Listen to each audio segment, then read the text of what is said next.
The Move tool is located right here in the Tools menu. You press V in order to get to it. V for Move.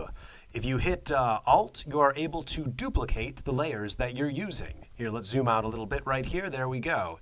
If you are starting to move it and you hit Shift, it constrains it in place. You'll notice I'm only able to move this up and down, or I'm only able to move it horizontal, or I'm only able to move it diagonal. So that's Shift right there. Let's give this a different color background just so we can really see what's going on in these layers.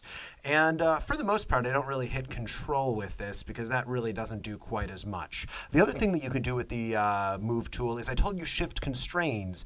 Shift constrains if first you click and then you hit Shift. However, if you hit Shift first and then you click, oops, you can actually select multiple layers at once. So notice in my layers palette, because I was holding down Shift, I could click multiple layers at once. What else can you do with the Move tool? If you right click, and let's say you have multiple layers on top of each other, so here we go, 3 layers on top of each other. If I right click, I can choose which one of these layers I want to move. Now going up in the options bar, the auto select checkbox is very important. If it's unselected, you'll only move the layer that is already selected. But if you check the auto select box, so now it's selected, it'll automatically jump to the layer that you want it to be on. Or let's say you have some groups, so let's just group these together right there with a quick Control G. If I move this to groups, then it will automatically select the group that I'm on top of. So if this is on layers, it goes like this, and if it's on group, it goes like this. The other thing inside of the options bar are the ability to position things right here. So I can say position things to the top. I can say position things to the left. You get the idea. Feel free to hover your mouse over it and it will show you exactly what it is. Align to the bottom edges, all of that. These over here only work if you have 3 or more selected. So here we go. You'll notice that these are highlighted now. This will align things so they all center up. These will play with them. They're great. You can make it so it aligns evenly. It's just different ways of distributing things right there.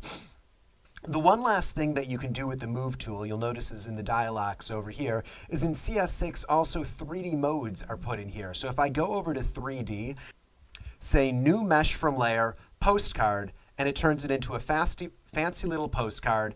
It automatically jumps to various 3D options, and now you notice that all the 3D modes are up here, so I can do things such as rotate it around.